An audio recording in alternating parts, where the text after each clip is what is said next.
morning, everyone. This is Ione Butler, and I'm the founder of Uplifting Content. Today's conversation is about a couple of things that are actually quite closely related and things that I've been thinking about recently. So here's another thing, guys. Don't be shy. Say hello. Tell me what's going on with you. Send me some love hearts. These are the most fun when we're having a conversation. So we've got Lisa. We've got Prem Sagar. Sorry if I'm saying that right. Kanal Loz. Hi, lovely people. Whoop, whoop. Let's do this. So the first thing I wanted to talk to you about today, for anyone that was on the call last Thursday or listened to last Thursday's episode, I was saying that I wanted to, there's a video that I made a little while ago and I just shelved it. I didn't think it was very good. I wasn't sure about it. And that's a thing that I tend to do. I get very worried about what people will think. If videos don't do very well or don't get well received, then it just makes me go into myself and just want to give up and not want to put anything out there.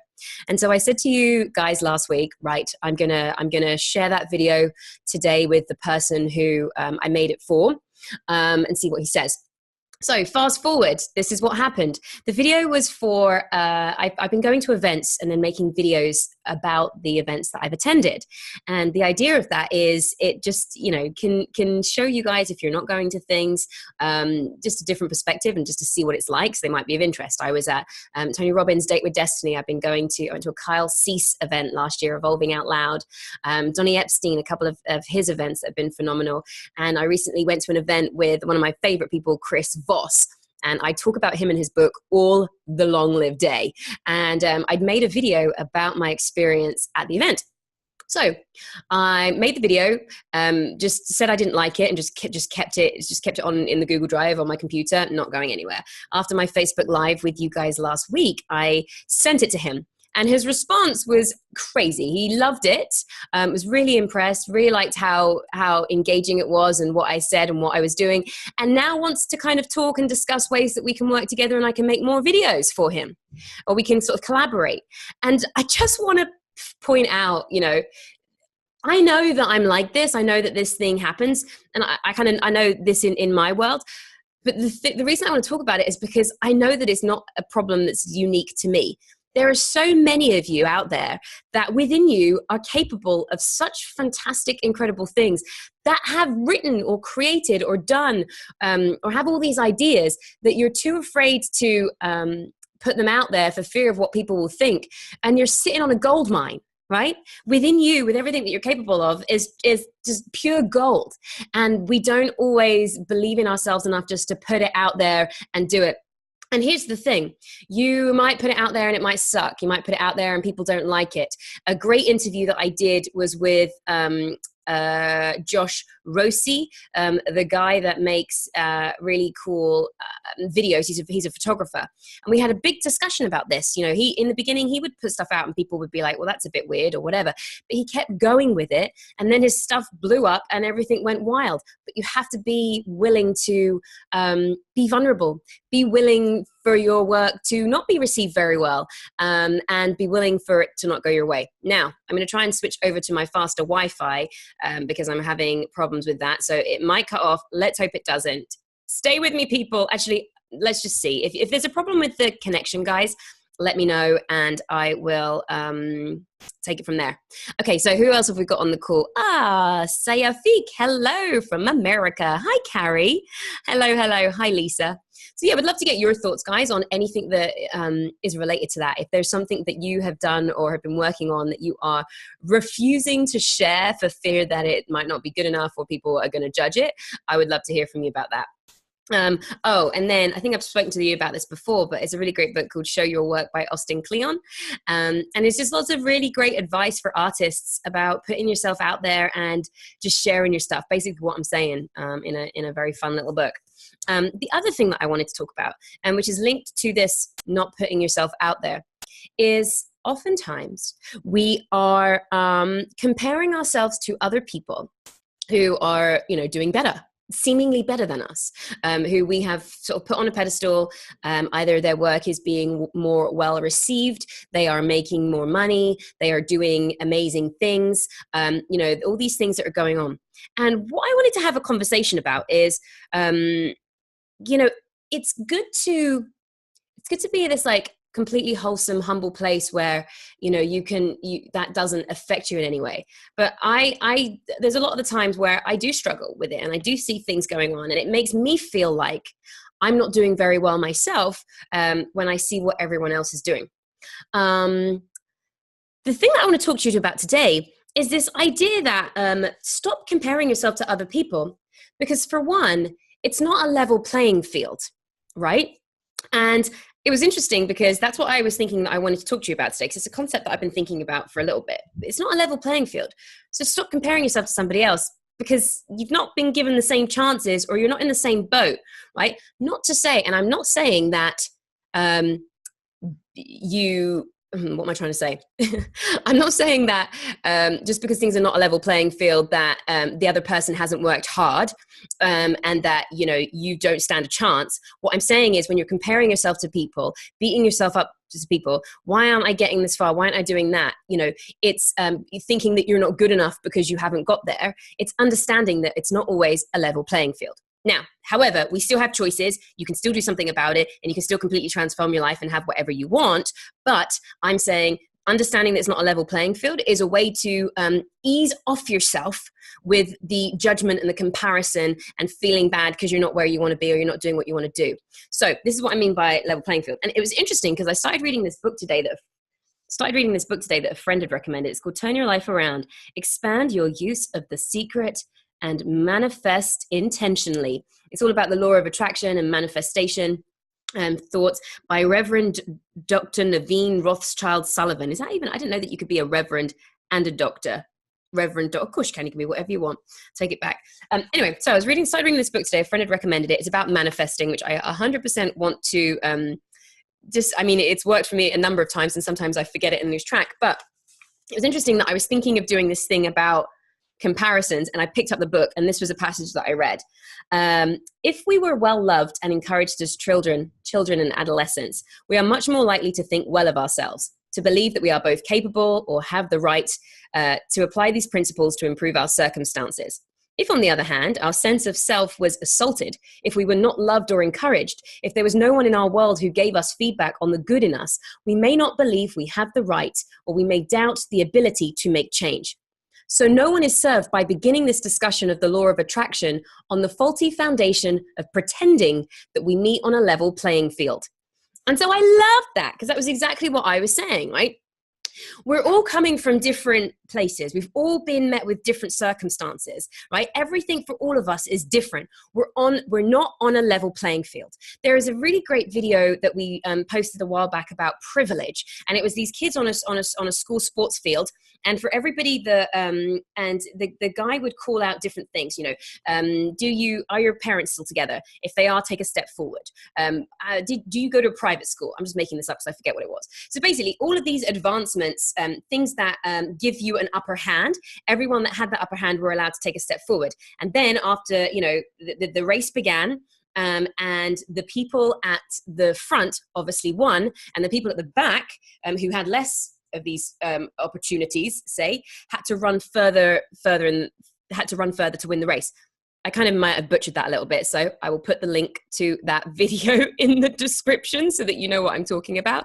Let me just make a note, privilege video, and I'll also put Josh Rosie's video in the comments. So the point that I'm making, and so that was a really great video.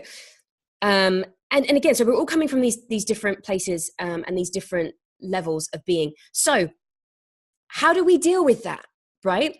For me, it's just listening to being in your own race. This is how we deal with it. Okay. And so making these comparisons and judgments on other people. And the more I'm starting to learn about how things work and what's going on in the world and in business and stuff like that, people are going to have an advantage. I don't necessarily think it's an unfair advantage, but there are advantages doing things differently. So stop comparing yourself to people in that respect. For example, I was working with there was a guy that had done some really great work, a guy that I had been looking into. I don't think I ever interviewed him actually, but he'd done some really great philanthropic work and was helping out when there was like a crisis that was happening. And his videos had millions of views, like millions and millions of, maybe not millions, maybe it was just like 2 million. And I was like, wow, this guy must be like doing amazing. Then I learned that him and his company were just millionaires and were spending a lot of money boosting posts. So this is a thing that's happening, right? If you're comparing yourself, if you're comparing, say, for example, let's just talk because we're on Facebook and I'm talking about videos. If you're looking at somebody's video and you're like, oh man, I suck because my videos aren't, getting anywhere. It's not doing very well. There's multiple reasons why that may be so. One of them is that the video is not very good. And that is the good thing about when you do boosted posts. I find that when you boost a post, it's difficult to tell how good the video is because you're not getting the organic reach and the reactions. However, if you don't have a big following, it's difficult to even get that video to reach anybody to even make that assumption. So it could be that the video is not great, but here's the thing, post it anyway and learn from it, improve it, grow from it. Don't let the 100 views deter you from doing something because you have to consistently keep doing it to get better. Then recognize that there's other tactics and things that people are doing, like spending thousands of dollars boosting a video so that millions of people can see it, right? If you don't have that budget, don't think, oh, wow, I'm not worthy because millions of people aren't watching my stuff. No, you just haven't paid millions for it. Also, there's another thing that's happening, just Facebook in general with algorithms. Facebook has a tendency to give priority whenever it launches a new feature. Let's say when Facebook launches a new feature, that feature then gets a lot of organic reach. So there's certain pages and people that are getting watch channels. So they're posting videos and the videos are getting infinitely more reach than videos for other pages that are not part of this watch channel because Facebook just wants to everybody to buy into their new feature. Now, if you take that as I'm terrible because I'm not doing as well as these other people, that can really have a detrimental impact and stop you in future showing your work. So there's lots of different things about making comparisons to people and stuff like that, which I don't want to, it's such a big topic and I'll talk about it again. But I just wanted to go over that because that to me has been something that I've been observing lately. And just by the very fact of understanding that it's not a level playing field. There's things that other people are doing that I might not be aware of, that I don't have the budget for, that I'm not quite savvy about. That doesn't mean what I'm doing isn't of value, isn't good enough, that I should stop. And so, yes, if you are feeling like you're not doing what you want to do, where you want to be going, take a step back and first of all, shut that down if it's not serving you. Don't be watching this stuff or consuming things if it's not serving you.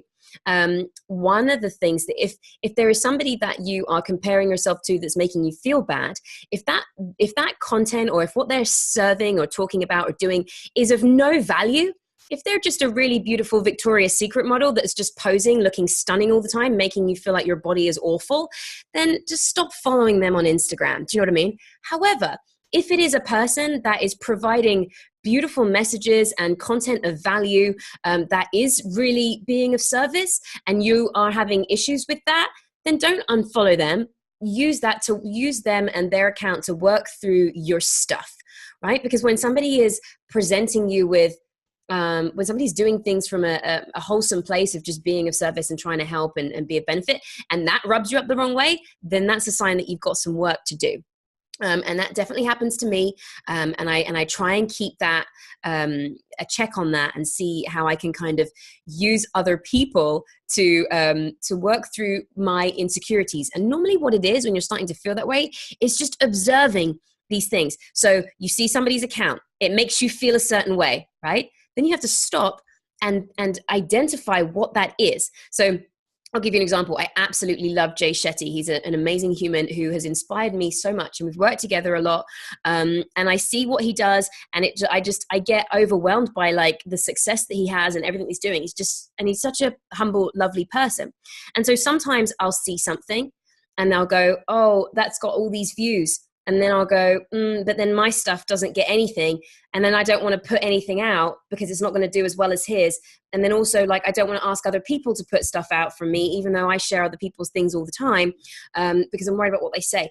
So it's kind of coming back to rather than just have the reaction, the frustration, like whatever it is that's the reaction, identifying what's behind the cause of your reaction, right? And so for me, it was, you know, that seeing that made me feel that I'm not making things that are good enough, and so not wanting to grow or learn or try or do anything with them. What that comes down to, the even deeper thing again, is the not being worthy enough. So what do? You just make it and put it out and do it anyway.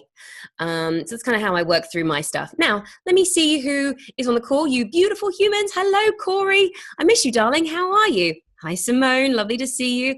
Lisa says, great advice. Thanks for making this video. Thank you, my love. Kahija, that's a cool name, says, this is awesome. Thank you for doing this. My pleasure. Awesome advice. Chase says, how to start your Facebook videos. Do you ever set a goal of one video a week or one video a day? Great question, Chase. And here's the thing with Facebook videos. Facebook, and their videos. I would say just start by starting and keeping things simple. Right? What I love about a Facebook Live is I can just get on here and chat for half an hour, and then I've done it. The audio gets used for my podcast. That's fantastic. If I'm interviewing people, I just, we do all the stuff before I do a bit of research on them, and then I just ask the questions. That keeps it simple. So that's a simple way of just starting to do things. And they don't have to be 30 minutes. You can do a Facebook Live for 2 minutes. Figure out what you're going to say, be concise. Boom, you've done it. You've got the video.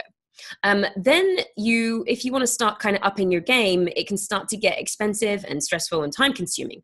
And so again, my key tip is keeping it simple. I use a couple of cameras. One of them is the Canon G7X Mark II. It's like the vlogging camera that a lot of vloggers use. And it's actually really fantastic. It has good sound and it has really good video quality. It's about $700. It's easier to use than a DSLR, which is the kind of big cameras that people use.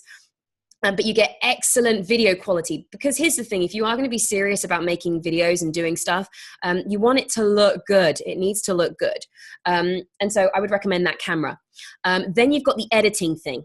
If you are not an editor, I would recommend outsourcing editing, because it can become such a time-consuming, overwhelming burden that stresses the F out of you. And then when it's like that, you might not always want to make videos anymore, because that's what's happened. I was traveling and making videos when I was traveling, and it just became such this whole process of making videos. I did a funny sound there. Whole process of making videos. I just wanted to give up and didn't want to do it anymore. However, now I work with a fantastic editor that really helps turn videos out for me, and we work together to get it to how I want. And so, yeah, it makes life a whole lot easier. So I'd say, first of all, start simple, do Facebook Lives, just get into the habit of doing it. Second of all, when you want to start upping it, get some good equipment, like a Canon G7X Mark II. I'm pointing to it because it's over there, but I should really show you. What was the other thing?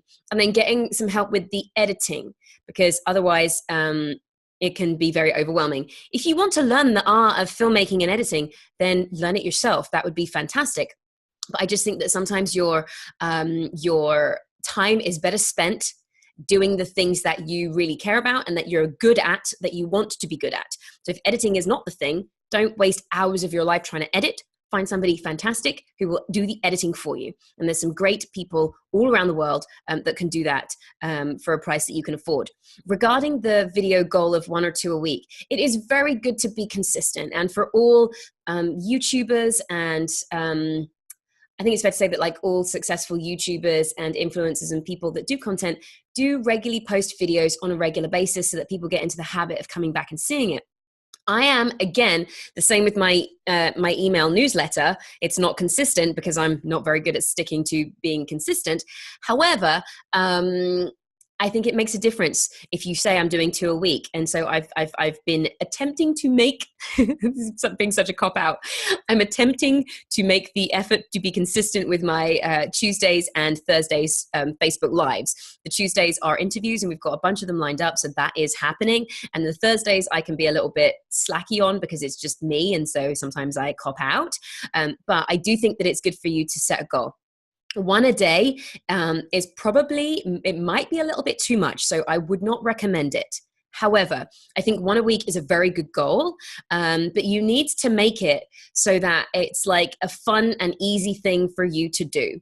So whenever you have an idea, write it down. Have a list of video ideas. Whenever you kind of think of the script, start to write it down. Think of try and think of like, what is your thing? Like, what is your thing that you're doing, so that people can kind of tune in and get used to that every week, and they come back for that thing. Like, have an idea of where you're going with it. What were you thinking, Chase, about the videos? I'm curious. Okay. And then we got a message from Corey, says, that's what I do with your videos. Use them to learn and better myself. Thank you, Corey, my darling. I'm glad. I'm really glad. That was in reference to being able to watch people and grow from them and learn from them, rather than feel like you're not quite where you want to be when watching them.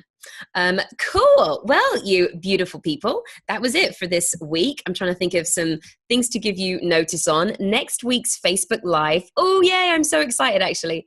Next week's Facebook Live is with Arno Michaeles and Pardeep Singh Kalika. I've interviewed Arno a little while ago, actually. He used to be a white supremacist and had a lot of hate in his heart. And now he is a speaker. He gets up and talks about, bringing people together, all sorts of really amazing things. And he's written a book with Pardeep about sort of overcoming hate and things like that. So this will be a really fantastic interview next week. Guys, I hope you have a phenomenal weekend. Let me know what you're up to. Let me know what's going on. Feel free to leave comments. I do check them afterwards. And I will see you next Tuesday at 10 a.m.